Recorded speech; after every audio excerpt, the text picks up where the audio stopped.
والسلام على أشرف المرسلين نبينا محمد وعلى آله وصحبه أجمعين. We continue inshallah ta'ala.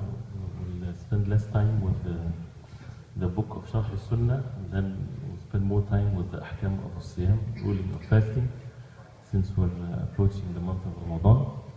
So mentioning first briefly a mas'ala or a matter of aqidah, matter of belief from the belief of Ahl Sunnah wal Jama'ah. And the last thing that we were talking about, that to have someone to leave the fold of Islam, this is not an easy matter. Can someone, after being a Muslim, he becomes a kafir? Yes, of course. And there are things that negates or breaks one's Islam, makes a person a disbeliever. But it is not the job of the individual to make that judgment or to make that ruling, to apply the rulings of this life on someone that becomes a disbeliever. This is something for those who are in authority, the rulers, the people of knowledge, but not for the common person to make that judgment or to make that ruling. But it's important to know these ahkam and rulings to protect oneself from kufr, wal-'iyadhu billah, and to warn ourselves from those who would do this, and to be away from all matters of disbelief and kufr and so on. Then after that he says, and he's going to mention some of the attributes of Allah subhanahu wa ta'ala. And before mentioning the attributes of Allah and knowing the proper way of understanding it and believing in it, because this is a matter of unseen, the principle, and this is always the way of the people of knowledge, where they would set the principle first, the foundation, so that everything would be reference to this foundation or to this principle. He said, وَكُلُّ مَا سَمِعْتَ مِنَ الْآثَارِ شَيْئًا مِمَّا لَمْ يَبْلُغُهُ عَقْلُكَ نحو قول رسول الله صلى الله عليه وسلم قلوب العباد بين إصبعين من أصابع الرحمن وقوله إن الله تبارك وتعالى ينزل إلى السماء الدنيا وينزل يوم عرفة يوم القيامة وأن جهنم لا تزال يطرح فيها حتى يضع عليها قدمه جل ثناؤه إلى آخر ما ذكر.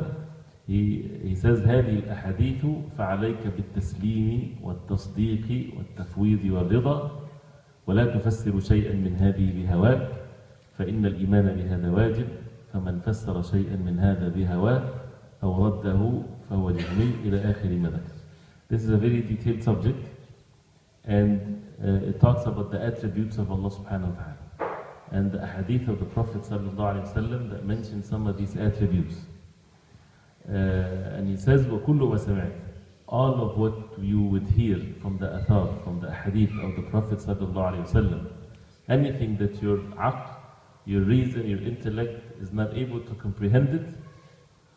And then he mentioned many of these examples. Will go on one by one inshallah ta'ala, maybe the next time. When he mentioned all of these different examples, these hadith, فَعَلَيْكَ بِالتَّسْلِيمِ, you have to submit yourself. This is wahy from Allah subhanahu wa ta'ala. The ghaib or the unseen, we're not informed about everything that is unseen. We're only informed in the wahy what is sufficient for us to worship Allah subhanahu wa ta'ala in the most perfect way. So what's beyond this knowledge that we have, we submit ourselves to what is mentioned and to believe in it and to have this tafweed. Tafweed means to leave the matter to Allah subhanahu wa ta'ala when it comes to the essence of it, or to know how these attributes are. And we'll talk about that also in some details inshallah ta'ala. وَالرِّضَى, and to be pleased. And with each one of these words, these are acts of worship. When we get to know Allah subhanahu wa ta'ala with His names and attributes, we submit ourselves to Allah subhanahu wa ta'ala. We believe in anything that is mentioned in the Quran and the Sunnah of the Prophet sallallahu alayhi wa sallam. But as was mentioned before many times, when it comes to the tafweed, the people of Ahl Sunnah, we need to remember this and memorize it very well. The people of Ahl Sunnah, they make tafweed. Tafweed means that you leave the matter to Allah subhanahu wa ta'ala. We don't know, so we leave it to Allah subhanahu wa ta'ala. They make tafweed not in the meaning of the attributes of Allah. They make tafweed, they leave the matter to Allah subhanahu wa ta'ala, to how these attributes are. Because the how, we do not know. It's unseen to us. Right? But when it comes to the meanings of the attributes, Allah subhanahu wa ta'ala said about the Quran, كتاب أنزلناه إليك مبارك ليدبروا آياته, and He said, كتابا عربيا, that this book Allah subhanahu wa ta'ala revealed, it's a kitab in the Arabic language, كتاب فصلت آياته, that this is a book that Allah subhanahu wa ta'ala made its ayat clear. تلك آيات الكتاب المبين, these are the ayat of the clear book, right? So the Quran is not ambiguous. It's revealed in a very clear language, very clear statements. So when someone says, Allah knows best what is the meaning of these attributes, as if the Quran is revealed in some not to be understood language, a language that is not understandable. This is an evil statement, right? Although it sounds nice. Allah subhanahu wa ta'ala knows best with everything, but when it comes to the meanings of the ayat, these meanings of the ayat supposed to be clear. But what we do not know is how these attributes of Allah subhanahu wa ta'ala are. So this is the meaning of the tafweed, وَالرِّضَى, and to be pleased, with some of the examples and the details. But the principles first, وَلَا تُفَسِّرُ شَيْئًا مِنْ هَذِي بِهَوَاكِ. Do not explain or make tafsir of any of these attributes of Allah by your desire. Why He said by your desire? Because a person might tend to deny it because he thinks that he is making some similarities between the attributes of Allah and the attributes of the human beings.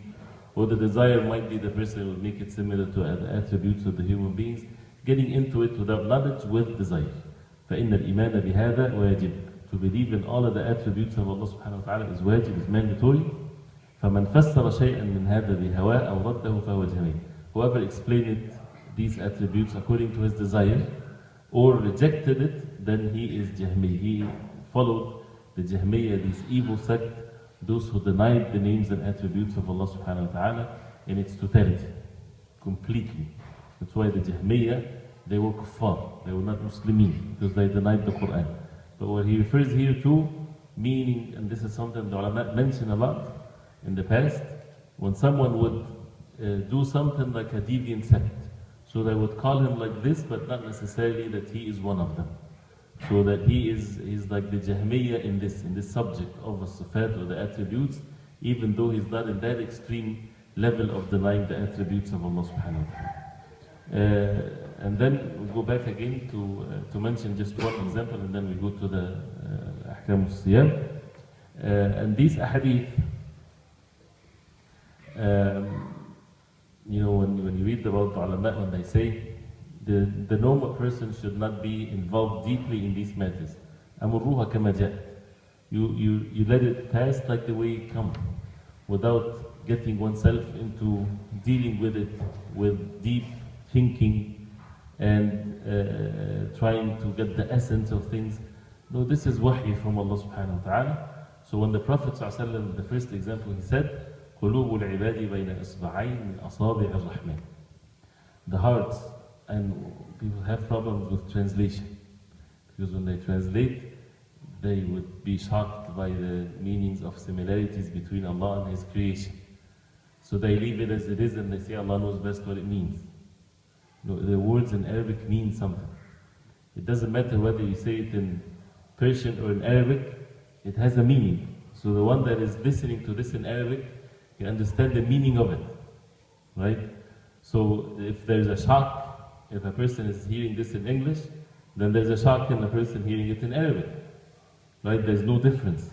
So what is the ruling with this? To believe in it the way it is, like this. And nothing is the like of Allah subhanahu wa ta'ala, and a person has stopped there. But I didn't translate the hadith yet. And to stop there and not to get into the kayfiyya or how these things are. But why we're talking about it, why it keeps coming and so on, because some people, they deny these things. That's why we're talking about it. Because some people, they deny this. A hadith of the Prophet ﷺ, ayat in the Quran, and they'd say, Allah knows best what that means. Right? So they would fall into the categories of those who are deviants.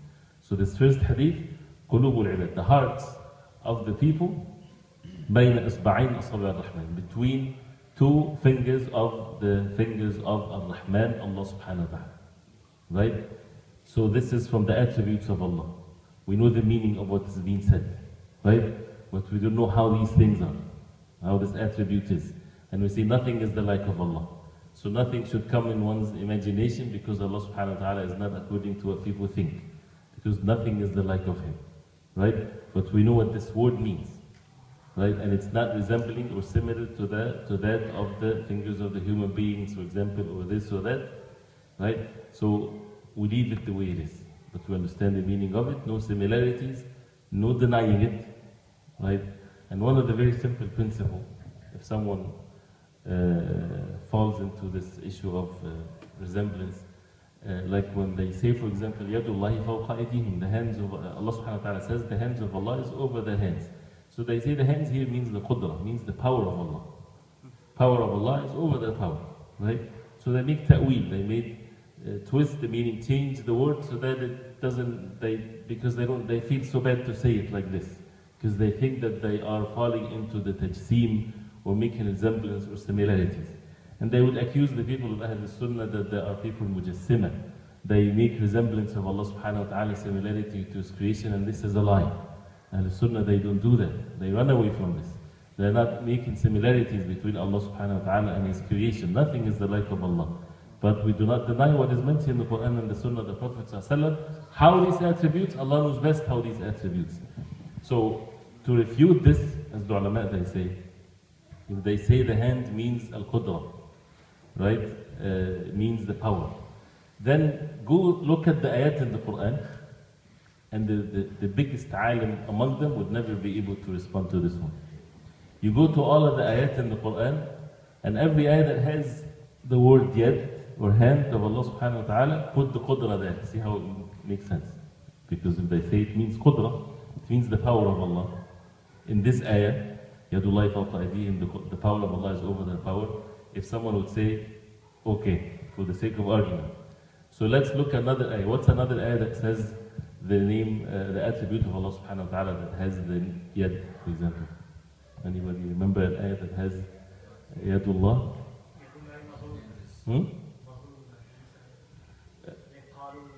قالوا يد الله وقالت اليهود يد الله مغلولة, right? Okay, when the Jews they said the hands of Allah subhanahu wa ta'ala is tied, right? So can you say they said the power of Allah is tied, right? They did not say that. They were talking about the generosity and spending and so on, but skip that one, get another one.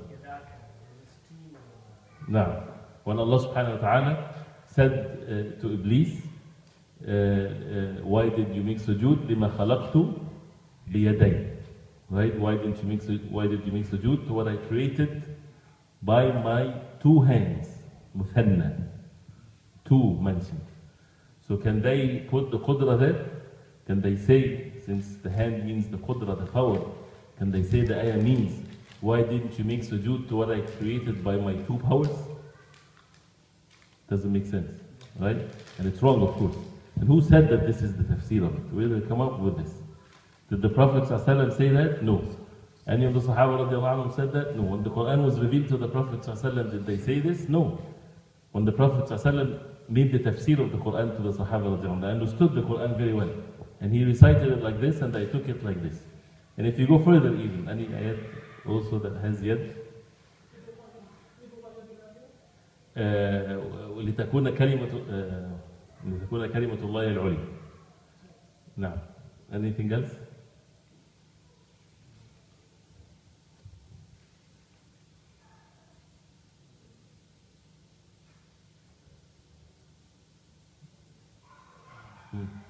Oh yeah, this one will grab the earth with the heavens in one hand. Now, and this is when we go to the hadith. The hadith of the Prophet ﷺ, that Allah subhanahu wa ta'ala in the day of judgment, and the hadith, and Allah Azza wa Jal جعل السماوات والأرض في يد, that He makes the heavens and the earth in one hand. Am I saying the hadith right? You cannot say the qudra, you cannot say the power, right? In the power, right? So the point here is, when they fall into ta'wil or deviation in explaining the ayat, they become so much contradicting, and they have to do so much twisting and changing, and they fall into more evil after evil. It doesn't stop. And this is actually the way with sins, with bid'ah. When a person do one thing wrong, it doesn't stop. And this is when a person, for example, he lies. To cover up the lie, you have to lie more and make the lie bigger and bigger, and it never ends. And this is the same thing when a person go into the wrong path of things. Just leave it the way it is, believe in it, know the meaning of it, and nothing is the like of Allah subhanahu wa ta'ala.